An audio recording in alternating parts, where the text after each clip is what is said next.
Madam जी राम राम। और ठीक हो? राम राम। एक्चुअली अभी हमारे ऑफिस में ना पियोन की जगह खाली नहीं है। जब जगह खाली होगी तो तब आप आ जाना। एक काम करना, आप अपना नंबर ना बाहर रिसेप्शन पे दे जाना, हम आपसे खुद कांटेक्ट कर लेंगे। अब आप जाओ यहाँ से। अरे मैडम जी आप गलत समझ रही हो।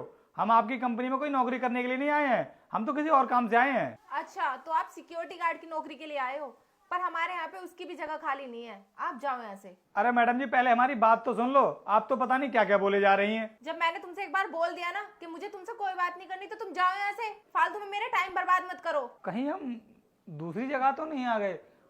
सॉरी मैडम, माफ करना। हमें ना वो ग्लोबल सोसाइटी में जाना था, उसके ऑफिस में हमें कुछ काम था, हम चलते हैं। क्या कहा तुमने? ग्लोबल सोसाइटी में कुछ काम था?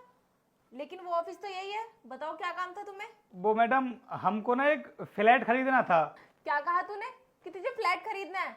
अरे तेरी औकात भी है कोई फ्लैट खरीदने की? तुझे पता भी है हमारी सोसाइटी में कितने महंगे महंगे फ्लैट बिकते हैं।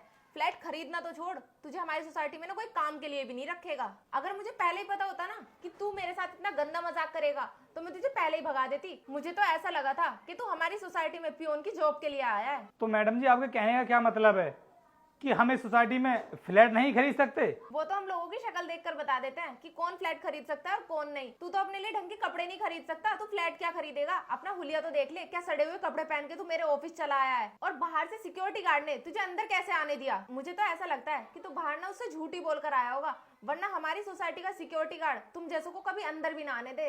मैंने तो पर्सनली मना कर रखा है। तो आपके कहने का मतलब है कि मैंने जो कपड़े पहन रखे हैं इसकी वजह से मैं आपकी सोसाइटी में फ्लैट नहीं खरीद सकता?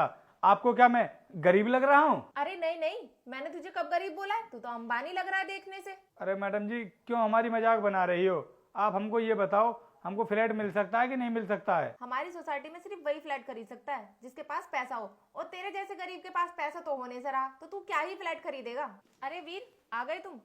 और तुम बता रहे थे कि आज फ्लैट खरीदने के लिए कोई क्लाइंट आने वाला है, अभी तक तो नहीं आया। वो कहाँ है वो? अरे मैडम यही तो है वो जिनके बारे में मैंने आपको बताया था। यही तो हमारी सोसाइटी में फ्लैट खरीदना चाहते हैं। अगर इन्होंने हमारी सोसाइटी में फ्लैट खरीद लिया तो हमारे सभी फ्लैट बिक जाएंगे, क्योंकि मैडम इनके बड़े भाई हर्षित राणा इंडियन क्रिकेट टीम में हैं और इनका खुद का बहुत बड़ा बिजनेस है। क्या इनके भाई इंडियन क्रिकेट टीम में है? तो तुमने ये बात मुझे पहले क्यों नहीं बताई थी? अरे मैडम मैं आपको क्या बताता, मैंने सोचा कि सर आ जाएंगे तो आप इनसे खुद बात कर लेंगी। और सर आप इतनी देर से खड़े क्यों हैं? आप बैठिए ना, मैडम आपसे बात करेंगी। हाँ हाँ सर, आइए आप बैठिए और बताइए आप क्या लेंगे, चाय कॉफी या फिर ठंडा? अब आपने मुझे बैठने लायक छोड़ा ही कहाँ है, तो कहाँ से बैठ जाऊं मैं? इतनी देर से तो आप मेरी बेइज्जती कर रही थी, और जब आपको पता चल गया मेरे बारे में तो आप बोल रही हैं कि मैं यहाँ पर बैठ जाऊं। देखिए मैडम, मुझे ना आपकी सोसाइटी में फ्लैट चाहिए ही नहीं। सर मुझसे ना बहुत बड़ी गलती हो गई, मैंने आपको पहचाना नहीं। जाने अनजाने में मैंने आपको उल्टा सीधा बोल दिया। आइए बैठिए, हम लोग डील की बात करते हैं। मैडम इसमें ना आपकी कोई गलती नहीं है, सारी की सारी गलती ना आपके माँ बाप की है, जिन्होंने आपको ऐसे संस्कार दिए हैं।